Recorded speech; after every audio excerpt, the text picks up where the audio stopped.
Selamat pagi, Assalamualaikum warahmatullahi wabarakatuh.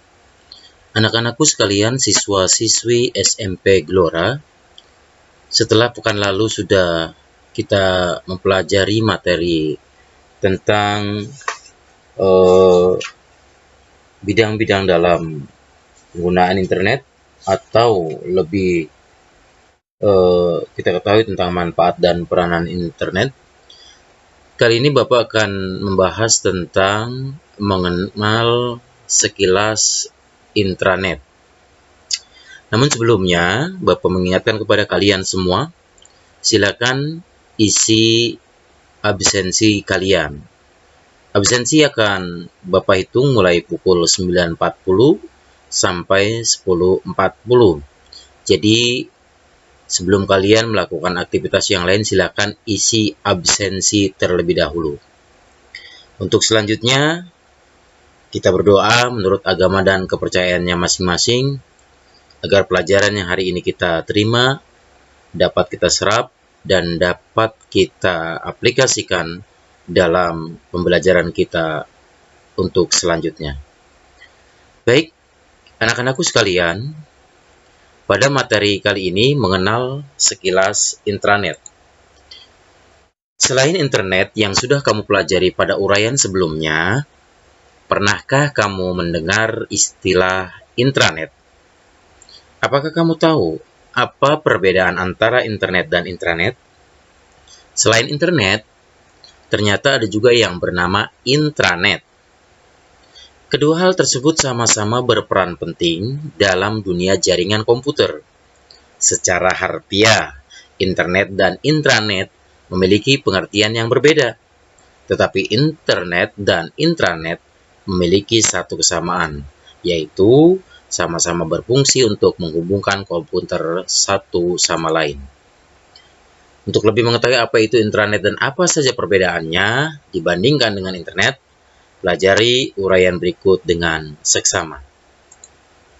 Yang pertama, pengertian intranet. Intranet merupakan sebuah jaringan komputer yang dibangun dengan mengadopsi teknologi internet. Di dalam intranet, terdapat aplikasi web dan teknologi komunikasi data. Aplikasi dan informasi intranet ditujukan untuk kalangan dalam organisasi tertentu, berbeda dengan informasi dari situs internet yang ditujukan untuk kalangan umum.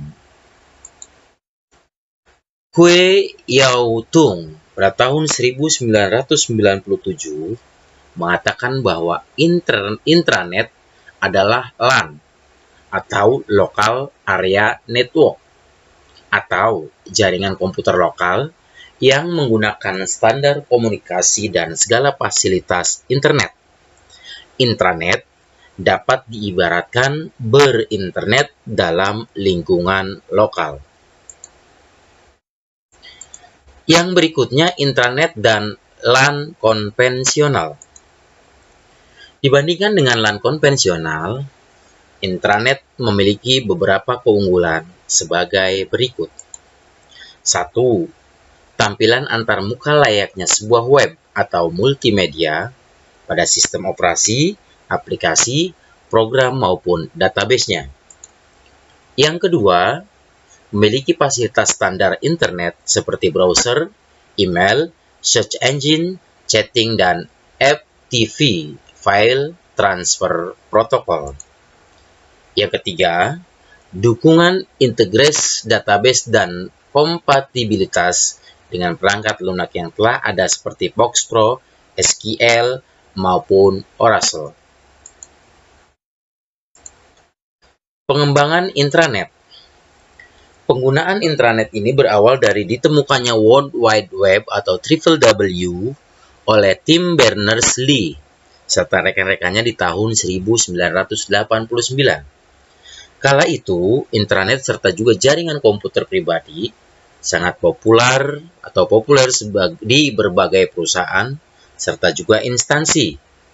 Pada tahun 1995, intranet tersebut mulai diperkenalkan oleh beberapa provider produk jaringan sesuai dengan kebutuhan informasi di dalam bentuk web pada suatu organisasi atau perusahaan. Dengan intranet, suatu perusahaan atau organisasi tersebut dapat melakukan berbagai kegiatan atau aktivitas mulai dari komunikasi, data standar, hingga mengirimkan informasi rahasia.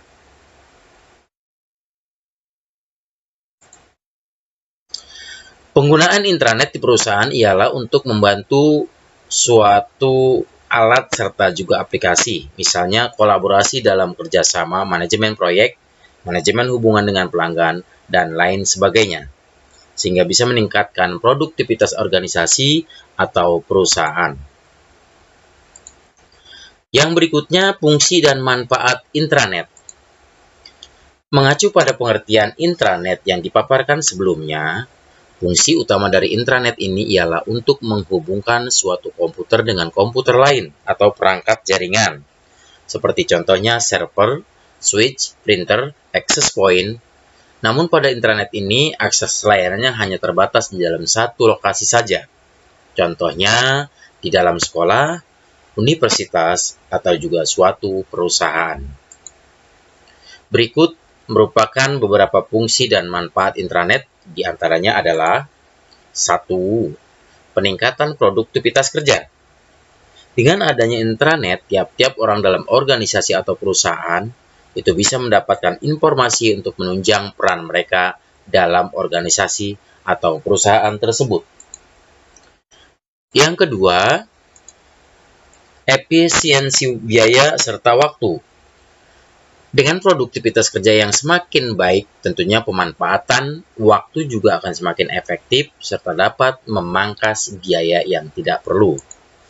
Yang ketiga, kemudahan komunikasi.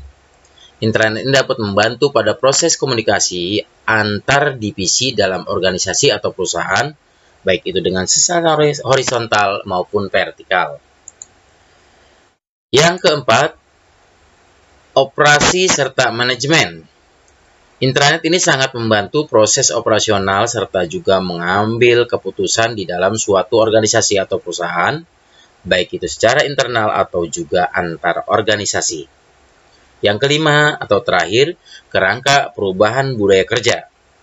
Tiap-tiap orang dalam organisasi atau perusahaan itu dapat terhubung serta bekerja sama secara online, sehingga akan menimbulkan berbagai ide untuk kemajuan organisasi. Anak-anakku sekalian, agar pengetahuan kalian bisa bertambah lebih luas, Bapak berharap silakan kalian baca kembali buku-buku panduan yang kalian miliki, agar wawasan kalian lebih bertambah dan berkembang. Karena pada bagian ini Bapak terus terang hanya mengambil titik poin dari materi ini saja. Untuk pengembangannya Bapak berharap kalian bisa membaca di buku yang kalian miliki atau di internet. Demikian materi pada hari ini. Selamat belajar, tetap semangat. Wassalamualaikum warahmatullahi wabarakatuh.